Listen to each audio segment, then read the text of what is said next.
नमस्कार, आप सबका स्वागत है एग्ज़ाम कोच की इस ऑनलाइन क्लास में। हिंदी की आज का जो हिंदी का बिंदु है वो अभिकारी शब्द है।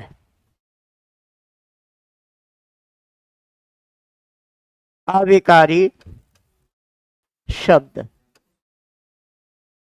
अभिकारी शब्द परीक्षा में बहुत पूछे जाते हैं। किसी भी प्रकार के एग्जाम्स में कई बार अभिकारी शब्द कई रूप में आते हैं। देखिए, विकार के आधार पर जब ये शब्द भेद ही है।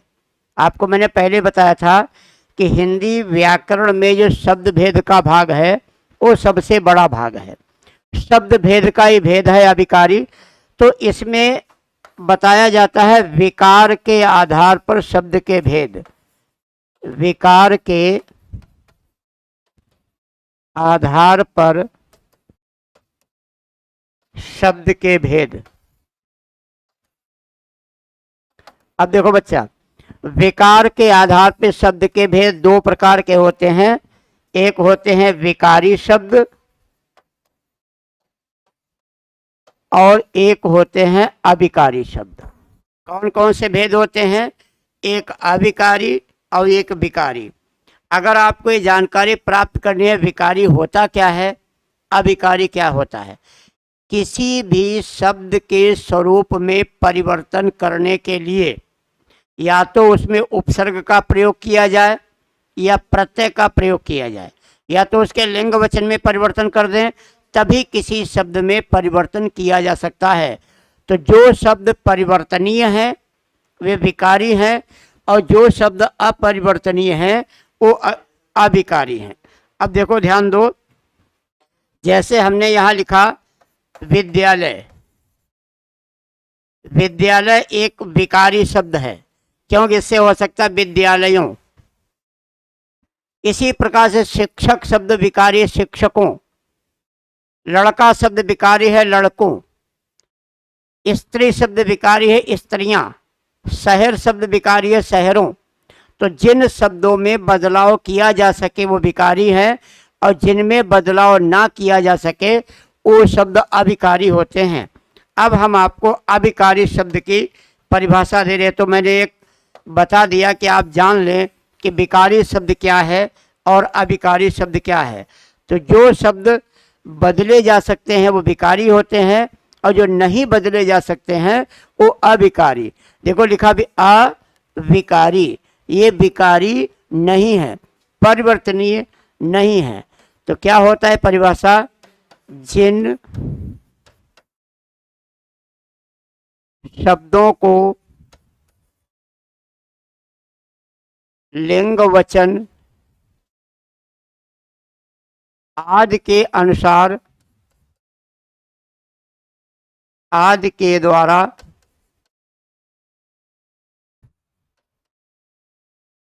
बदला नहीं जा सकता उन्हें विकारी कहते हैं। उन्हें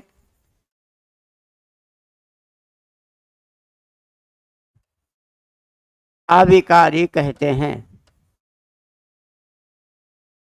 यानी जिन शब्दों में किसी भी प्रकार का आप बदलाव ना कर सकें। जैसे हमने लिखा यहाँ और, आप इसे बदल देखिए, बदलेगा? औरों, औरा, औरे हो सकता है? नहीं हो सकता है। शब्द अनेक बदलेगा? नहीं बदलेगा। शब्द इधर बदलेगा? नहीं बदलेगा। उधर, आज, कल, परसों, आप इन शब्दों में बदलाव करके देखिए, नहीं बदल सकते।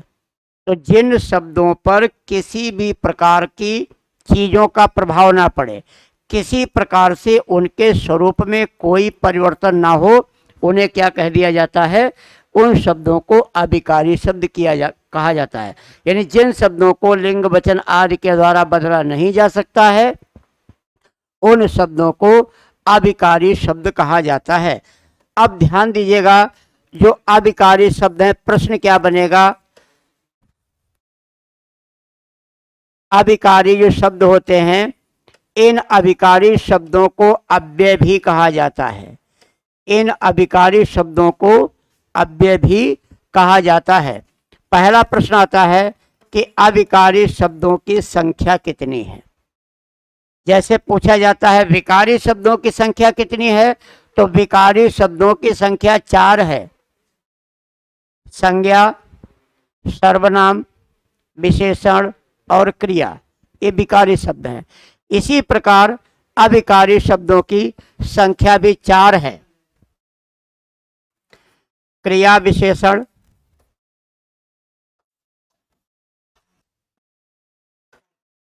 क्रिया विशेषण,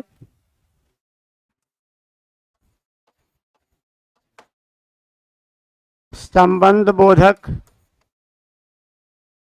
अव्यय, समुच्चय बोधक अव्यय,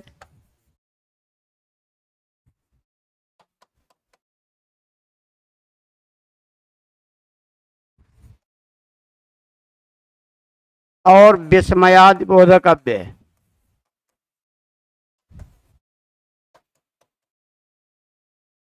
विस्मयादि बोधक अव्यय। ध्यान दीजिएगा फिर से इस बात को कि अविकारी शब्द उन शब्दों को कहा जाता है जिनके स्वरूप में किसी भी प्रकार से परिवर्तन नहीं किया जा सकता। ना उनके लिंग बदले जा सकते हैं, ना उनका काल बदला जा सकता है, ना उनका वचन बदला जा सकता है।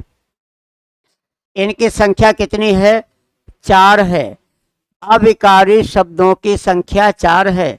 ध्यान दीजिएगा, वैसे उपसर्ग, प्रत्यय और निपात ये भी अविकारी होते हैं। 7 हो जाती है संख्या। वैसे उपसर्ग, प्रत्यय, निपात भी अविकारी हैं, फिर भी इनकी संख्या 4 ही मानी जाती, 7 नहीं। क्यों 7 नहीं मानी जाती? क्योंकि ये शब्द नहीं है, ये शब्दांश हैं। और अगर ये शब्दांश है तो इनकी काउंटिंग नहीं होगी। काउंटिंग या शब्द की चल रही है, शब्दांश की नहीं चल रही है। शब्दांश का कोई मीनिंग नहीं होता, कोई अर्थ नहीं होता। ये आपको जानकारी के लिए बता दिया कि उपसर्ग, प्रत्यय और निपात भी अविकारी होते हैं।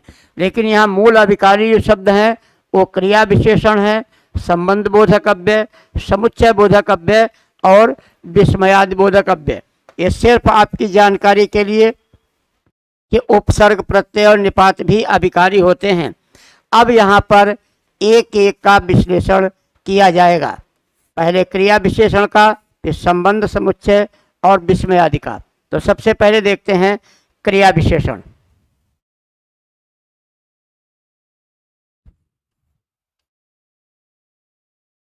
क्रिया विशेषण, अगर हम इसको बहुत मन से पढ़ेंगे, ध्यान से पढ़ेंगे, तो आपको समझ में आ जाएगा।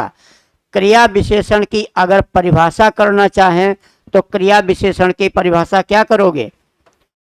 क्रिया की नहीं, इस तरीके से लिखे ताकि आपको स्मरण रहे, ध्यान रहे।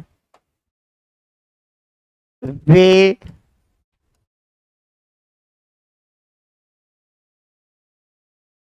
अविकारी शब्द, वे अविकारी शब्द जो क्रिया की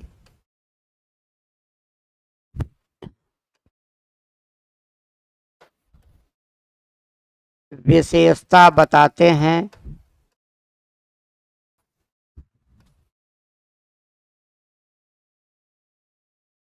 उन्हें क्रिया विशेषण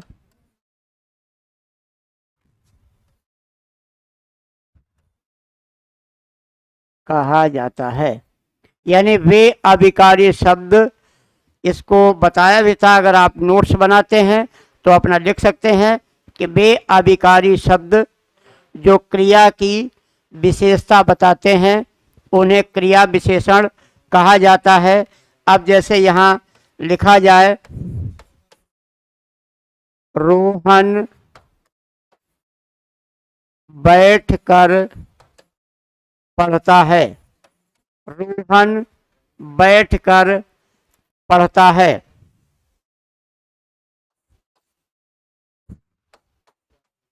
रीना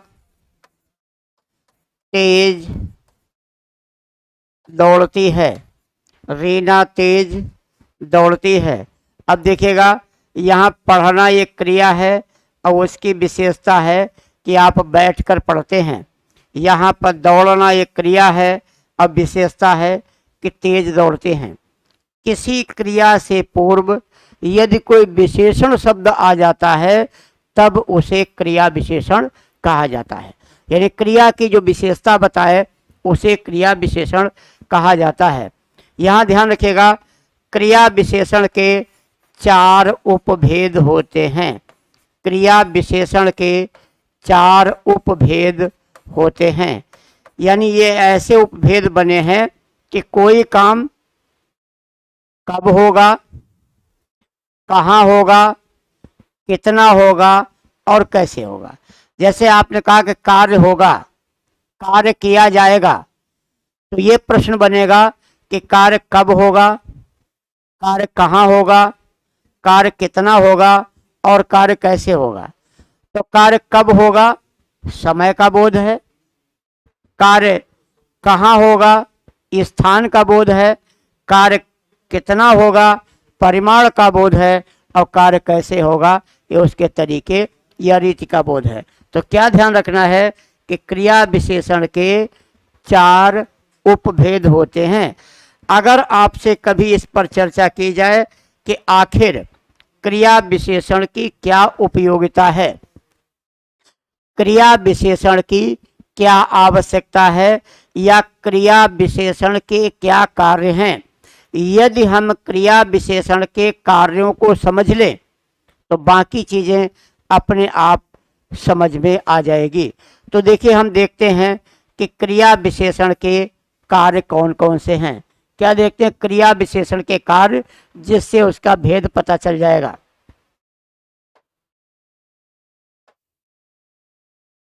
क्रिया विशेषण के कार्य देखते हैं। देखिए, क्रिया विशेषण का पहला काम है क्रिया की स्वीकृति का बोध कराना। क्रिया विशेषण का पहला और महत्वपूर्ण काम है क्रिया की स्वीकृति बताना। जैसे कोई बाहर से आता है, अब पूछता है क्या मैं अंदर आ सकता हूं, तो आप क्या कहोगे, आओ। आप कहेंगे ठीक है, आइए। तो क्रिया की स्वीकृति का बोध कराता है। क्रिया विशेषण क्रिया की अस्वीकृति का भी बोध कराता है। अस्वीकृति, जरूरी नहीं कि आप कह दो आओ, आप ये भी कह सकते हो नहीं, नहीं आ सकते हो। तो क्रिया की स्वीकृति का भी बोध है, क्रिया की अस्वीकृति का भी बोध है। क्रिया विशेषण क्रिया की निश्चितता का भी बोध कराता है।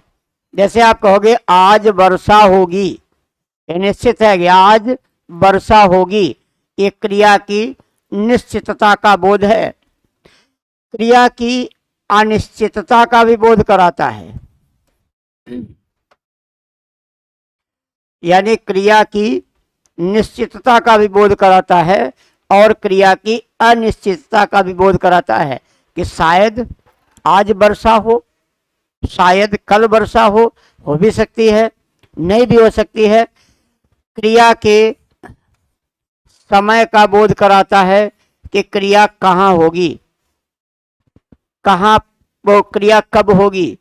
जैसे आप कहोगे 4 बजे ट्रेन आएगी, तो ट्रेन के आने की जो क्रिया है उसका समय क्या है, 4 बजे है। क्रिया के स्थान का बोध कराती है। क्रिया का स्थान क्या है, जैसे आप कहेंगे मैं चौराहे पर मिलूंगा, चौराहा एक जगह है। मैं तुम छत पर खेलो, छत क्या है, छत एक जगह है, तो ये स्थान का बोध कराता है। ये क्रिया की दिशा का भी बोध कराता है कि किस दिशा में क्रिया होगी, उधर बैठो, पूरब में बैठो, पश्चिम में बैठो। तो इस प्रकार से क्रिया की दिशा का बोध कराता है। क्रिया की मात्रा का भी बोध कराता है कि कितनी क्रिया होगी। क्रिया की मात्रा का भी बोध कराते हैं। जैसे चाय कम पियो या चाय ज़्यादा पियो, अधिक व्यायाम करो, इनकी मात्राएं हैं, परिमाण है। और क्या करता है, क्रिया की रीति का, क्रिया की विधि का या क्रिया के तरीके का भी बोध कराती है। तो फिर से आप देख लीजिएगा, क्रिया की स्वीकृति का बोध है, अस्वीकृति का बोध है, निश्चितता का बोध है, अनिश्चितता का, समय का, स्थान का, दिशा का, मात्रा का और रीति का। इन्हीं आधार पर क्रिया विशेषण के 4 उपभेद किए गए हैं। इन्हीं आधारों को ध्यान में रख करके विद्वानों ने क्रिया विशेषण के 4 उपभेद किए हैं। क्रिया विशेषण के 4 उपभेद होते हैं। पहला क्रिया विशेषण का उपभेद होता है कालवाचक,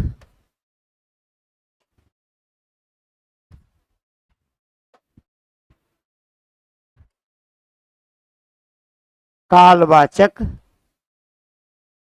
क्रिया विशेषण। पहला उपभेद क्या है, कालवाचक क्रिया विशेषण, यानी क्रिया के समय का बोध हो रहा है। अगला देखिएगा, दूसरा है स्थानवाचक क्रिया विशेषण। क्रिया के स्थान का बोध होता है। स्थानवाचक क्रिया विशेषण, इसमें स्थान और दिशा दोनों आ जाती हैं। अगला है परिमाणवाचक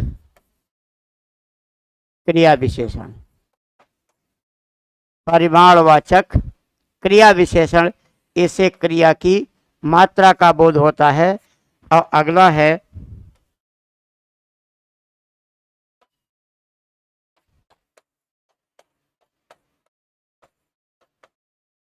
रीतिवाचक क्रिया विशेषण। ये क्रिया की रीति का बोध कराता है, यानी क्रिया के इन 9 कार्यों को, क्रिया के 1 2 3 4 5 6 7 8 9, क्रिया के इन 9 कार्यों को 4 भागों में बांटा गया। तो इन 4 भागों में जो बांटा गया, लेकिन भेद तो कई लिखे हैं, वो तो क्लियर नहीं हुआ। तो ध्यान दीजिएगा, क्रिया के समय का बोध कराने वाले विशेषण कालवाचक क्रिया की श्रेणी में जाते हैं।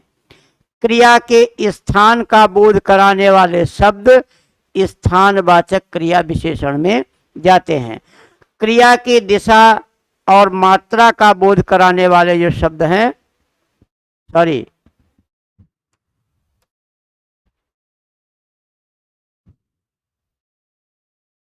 क्रिया का स्थान और दिशा का जो बोध कराने वाले शब्द हैं, वे आपके स्थानवाचक क्रिया विशेषण में जाते हैं। क्रिया की मात्रा का, कितनी मात्रा में क्रिया होगी, का बोध कराने वाले परिमाण में जाते हैं। और क्रिया की रीति, क्रिया की रीति के साथ जो ये चीजें हैं, ये भी इसी में जाएंगी। इन सबको रीतिवाचक क्रिया विशेषण में जोड़ा जा।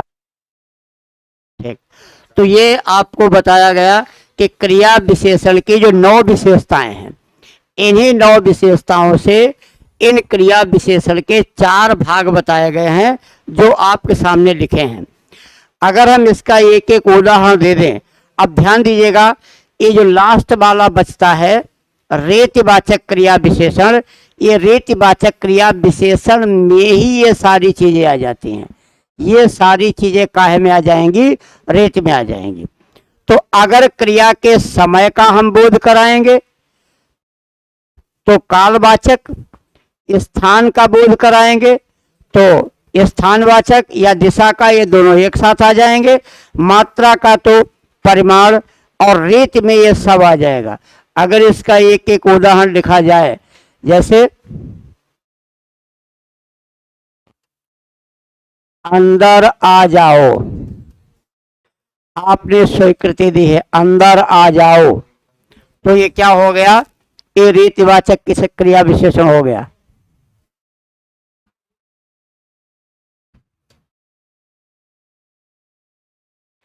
अब अगर कहा गया अस्वीकृति, बाहर मत खेलो। अब यहां का निश्चितता, आज वर्षा होगी। अनिश्चितता, आज वर्षा हो सकती है। ये सभी शब्द किसमें चले जाएंगे? रीतिवाचक क्रिया विशेषण का हिस्सा बनेंगे, रीतिवाचक क्रिया विशेषण में चले जाएंगे। अब इनको और देखिएगा कैसे आगे एक्सप्लेन किया गया। कालवाचक, अलग अलग कालवाचक क्रिया विशेषण, यानी जिस क्रिया विशेषण से क्रिया के समय का बोध होता हो उसे कालवाचक क्रिया विशेषण कहते हैं। क्रिया के समय का बोध, इसमें आज, अभी, दिन भर, तुरंत, लगातार आदि शब्दों का प्रयोग होता है। कुछ उदाहरण देखते हैं। तुम अभी जाओ, ये कार्य इसी समय किया जाएगा। वह दिन भर भागता रहा, भागना एक क्रिया है और दिन भर एक समय का बोध करा रहा है। रेखा लगातार पढ़ती है, पढ़ना एक क्रिया है और लगातार समय का बोध हो रहा है। फिर आता है स्थानवाचक क्रिया विशेषण, क्रिया के स्थान का बोध कराने वाले शब्द। जिन शब्दों के माध्यम से ये पता चलता है कि क्रिया किस जगह पर होगी, किस स्थान पर होगी, उसे स्थानवाचक कहते हैं। इसमें शब्द आते हैं इधर, उधर, ऊपर, नीचे, सामने, पास में, अंदर, बाहर आदि शब्दों का प्रयोग होता है। जैसे रोहन कमरे में बैठा है, बैठना एक क्रिया है और ये स्थान है कमरा। बच्चे छत पर खेल रहे हैं, खेलना एक क्रिया है, स्थान है छत।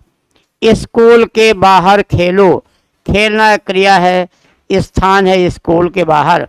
सड़क पर चलो, चलना एक क्रिया है और स्थान है सड़क।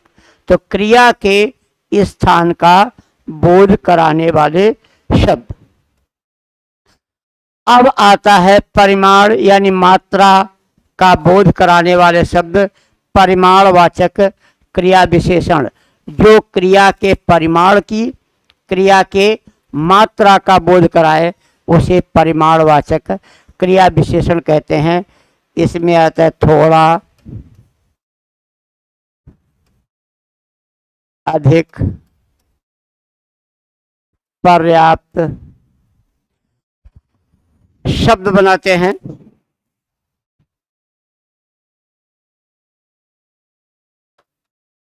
चाय कम पियो, पीना एक क्रिया है और कम उसकी माप है, उसकी एक मात्रा है।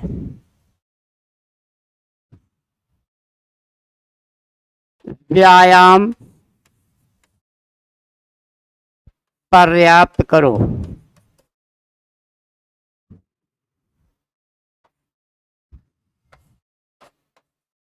पानी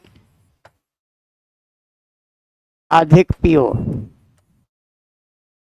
इससे क्रिया जो हो रही है उसकी माप का, देखो परिमाण का मतलब है माप है। इसमें जो क्रिया हो रही है उस क्रिया की माप का, उसकी माप तौल का बोध यहाँ बड़ी आसानी से हो जा रहा है। तो परिमाणवाचक क्रिया विशेषण। और अगला आपका आता है रीति। रीति को शैली भी कहते हैं, तरीका। वाचक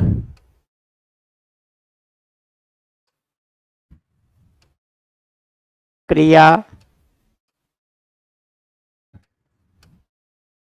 विशेषण, यानी क्रिया किस तरीके से होगी, क्रिया की रीति का बोध कराने वाले शब्दों को। बाकी हमने उसे बता ही दिया था कौन कौन सी चीजें रीतिवाचक में आ जाएंगी।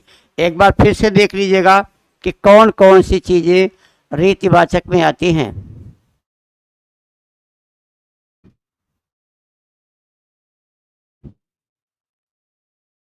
ये स्वीकृति, अस्वीकृति, निश्चितता, अनिश्चितता, इन सब का प्रयोग रीति के अंतर्गत किया जाता है। इस पर आपको ध्यान रखना है। तो रीतिवाचक क्रिया विशेषण,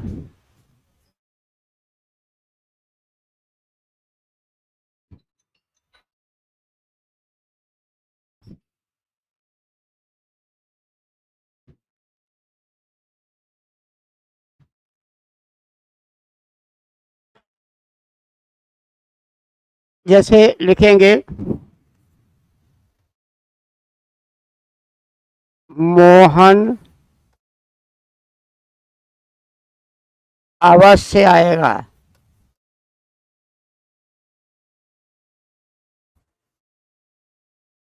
तुम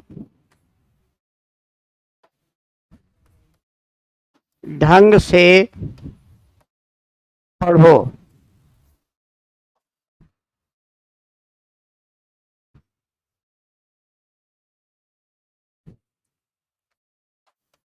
तुम संभल कर जाना।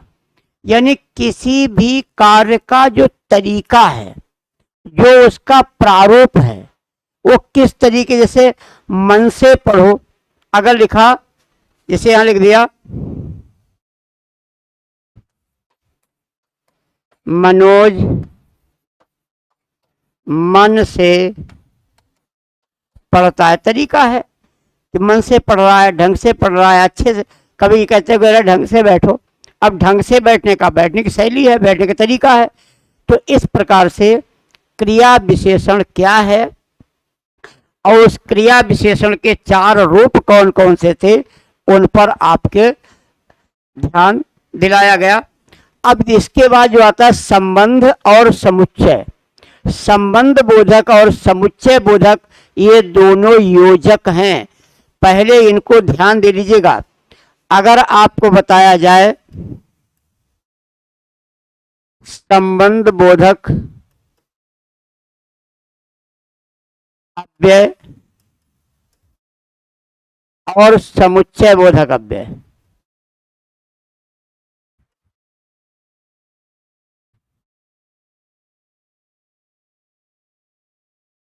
में क्या फर्क है, ध्यान दीजिएगा। संबंध बोधक अव्यय में 2 शब्दों को जोड़ा जाता है और समुच्चय बोधक में 2 वाक्यों को जोड़ा जाता है। ये ध्यान रखिएगा। यानी संबंध बोधक अव्यय में 2 शब्द, वो संज्ञा हो या सर्वनाम, इसमें वाक्य, इसमें शब्द जुड़ते हैं और इसमें पूरा सेंटेंस, पूरे वाक्यों को जोड़ा जाता है। इसलिए पहले हम संबंध बोधक पर चर्चा करते हैं।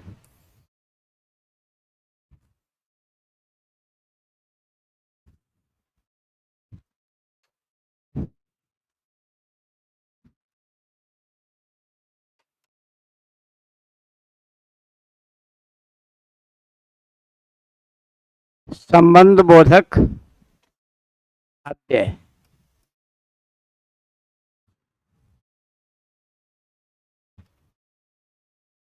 दो संज्ञा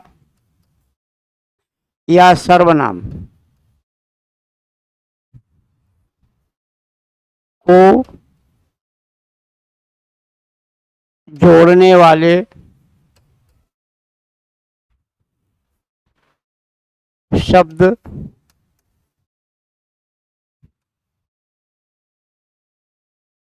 संबंध बोधक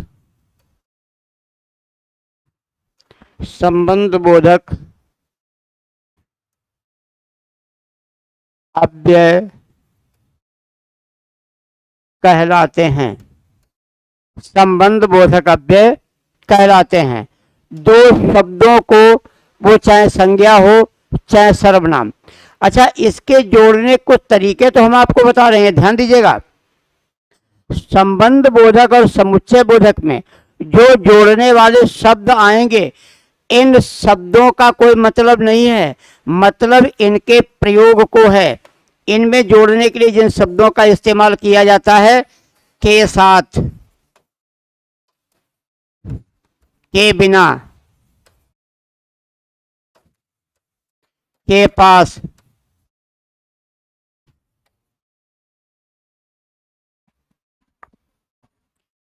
के लिए, के अंदर, के ऊपर, और, पीछे ध्यान दीजिएगा, इन शब्दों का महत्व नहीं है, इनके प्रयोग का महत्व है। इनका इस्तेमाल कैसे, और कभी ये मत कहिएगा कि ये और तो हमको इसमें दिखाया गया था, ये तो कहीं और दिख रहा है, ऐसा नहीं है। इनका इस्तेमाल किस तरीके से किया गया है। जोड़िए शब्दों को, कुछ शब्द आप जोड़ के बताइए। घर के आगे पेड़ है, घर के आगे पेड़ है, स्कूल के सामने बस स्टॉप है, स्कूल के सामने बस स्टॉप है। अब देखिए शब्द क्या आया, रेना और मीना सहेली हैं।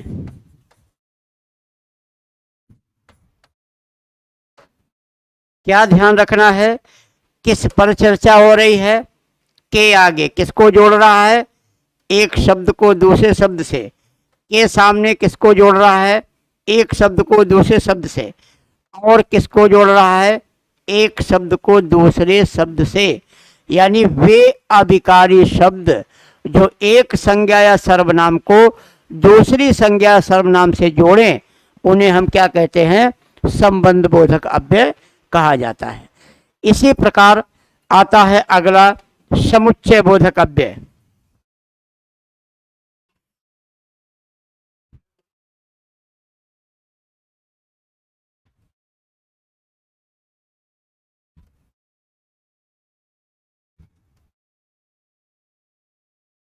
समुच्चय बोधक अव्यय क्या करता है, दो वाक्यों को जोड़ता है, उपवाक्यों को।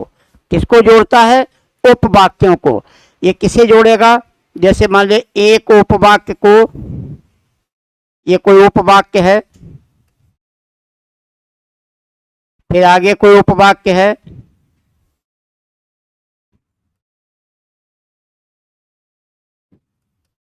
फिर आगे कोई मान लेते हैं तीन हो सकते हैं, चार हो सकते हैं, पांच हो सकते हैं। इन उपवाक्यों को जो जोड़ने का काम करेगा वो समुच्चय बोधक कहलाएगा। हम आपको देखो बताते हैं कैसे लिखा जाता है।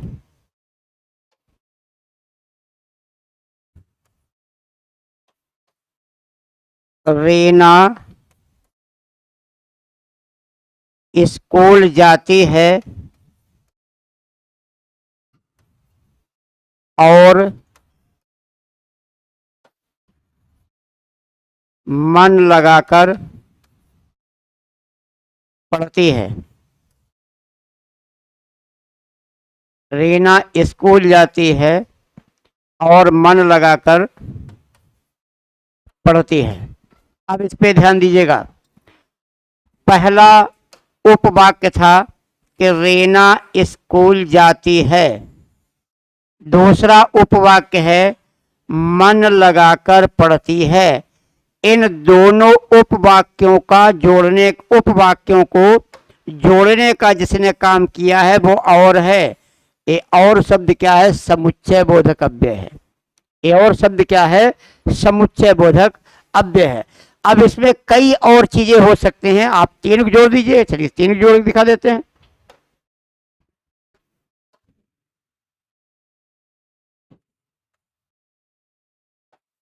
मनोज मन से पढ़ता है और सदैव प्रथम आता है। प्रथम आता है इसलिए सभी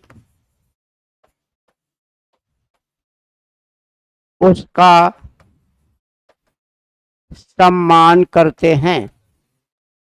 इसीलिए सभी उसका सम्मान करते हैं। अब देखिए, पहला था कि मनोज मन से पढ़ता है, दूसरा है सदैव प्रथम आता है, और तीसरा है सभी उसका सम्मान करते हैं। यानी तीन उपवाक्य थे और इन तीनों उपवाक्यों को जोड़ रहा था वो और इसलिए। ये क्या है? समुच्चय बोधक अव्यय हैं। फिर से समझ लो, दो उपवाक्यों को जोड़े उस समुच्चय बोधक और शब्दों को जोड़े उस संबंध बोधक। एक और खास बात यहां पर नोट कर लीजिएगा। क्या यह खास बात है?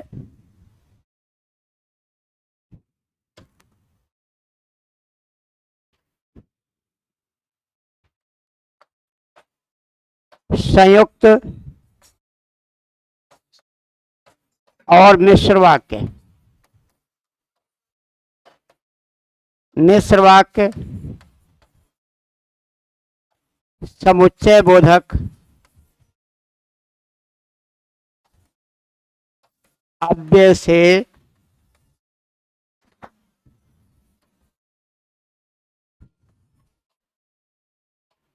जुड़े होते हैं। पढ़ते समय, वीडियो देखते समय कलम कागज अवश्य रखिएगा ताकि इन पॉइंट्स को नोट कर सकें। ये किताबों में उपलब्ध नहीं होगा, ये आपको केवल इसी मंच पर ये चीज़ें प्राप्त हो सकती हैं। यानी संयुक्त और मिश्र वाक्य जो आगे चल के आप वाक्य भेद में पढ़ेंगे उसमें जो भी शब्द आते हैं वो सब यही होते हैं।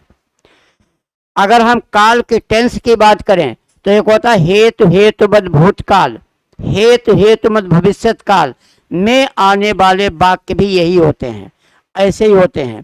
यानी आपको पहले बताया था कि हिंदी के सभी चैप्टर, सभी भाग, सभी पाठ एक दूसरे से कहीं न कहीं अंतः संबंध में जुड़े हुए हैं। अब आपका आगे आता है लास्ट पॉइंट जो इसका रह गया है, वो है विस्मयादि बोधक अव्यय।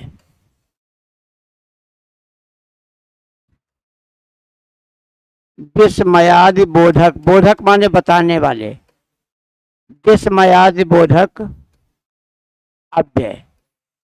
विस्मयादि बोधक अव्यय क्या होता है? जिन शब्दों से घृणा, हर्ष, विषाद, आश्चर्य आदि का बोध हो। यानी ऐसे वाक्य जिससे घृणा का बोध हो, आश्चर्य का बोध हो, हर्ष का बोध हो, उन्हें हम क्या कहते हैं? विस्मयाद बोधक अव्यय। अब एक बात यहाँ खास ध्यान रखेगा, इन अव्यय शब्दों का वाक्य से कोई मतलब नहीं होता, इनके उच्चारण का विशेष महत्व है। यानी इन अव्यय शब्दों का वाक्य से कोई मतलब नहीं है, इनके उच्चारण का विशेष महत्व है। जैसे आपने कहा हे राम कैसा जमाना आ गया,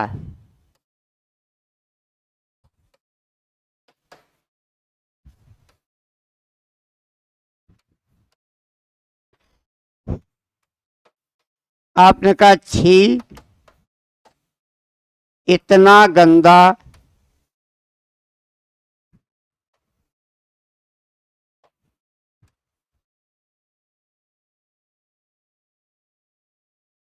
आदमी। आगे आपने लिखा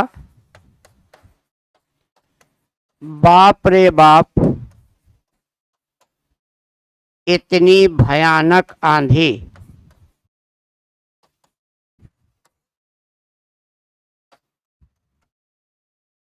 आपने क्या देखा, उन चीजों पे याद रखिएगा। इस प्रकार के जो अव्यय हैं, इनका शब्द से वाक्य से कोई सरोकार नहीं होता। अगर हमने इनको वाक्य से हटा दिया तो वाक्य गलत नहीं होगा।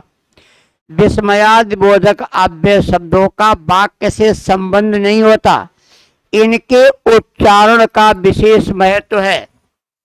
आपके चेहरे के भाव से, अगर आपने कहा हे राम कैसा जमाना आ गया, तो आपके भाव से लगे कि आप आश्चर्यचकित हैं, आप इस प्रकार के जमाने को स्वीकार नहीं करते।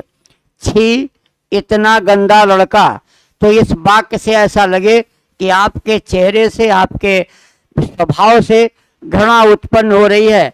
बाप रे बाप इतनी भयानक आंधी, इस शब्द के वाक्य के प्रयोग से आपके चेहरे का भाव ऐसा होना चाहिए कि आश्चर्य आपको लग रहा है। तो विस्मयादि बोधक अव्यय में आए हुए जो शब्द हैं, उनका वाक्य से अपना कोई मतलब नहीं है, इनका प्रयोग वाक्य के पूर्व में होता है। बस इनके उच्चारण का विशेष महत्व है कि इसका उच्चारण किस प्रकार से किया जा रहा है और उसका क्या असर पड़ेगा। तो इस बिंदु में अधिकारी शब्दों के भेद, उनके तरीके आपको बताए गए। चारों भेद क्या क्या हैं, उनके रूप और प्रतिरूप से आपको अवगत कराया गया, उनके उदाहरण भी दिए गए। यदि ये क्लास आपको पसंद आ रही है, आपको अच्छा लग रहा है, तो आप सब्सक्राइब करें, लाइक करें और अपने मित्रों को इस बारे में अवश्य बताएं। तो आज का बिंदु यहीं समाप्त होता है, फिर आपसे मुलाकात होगी। तब तक के लिए नमस्कार, जय हिंद।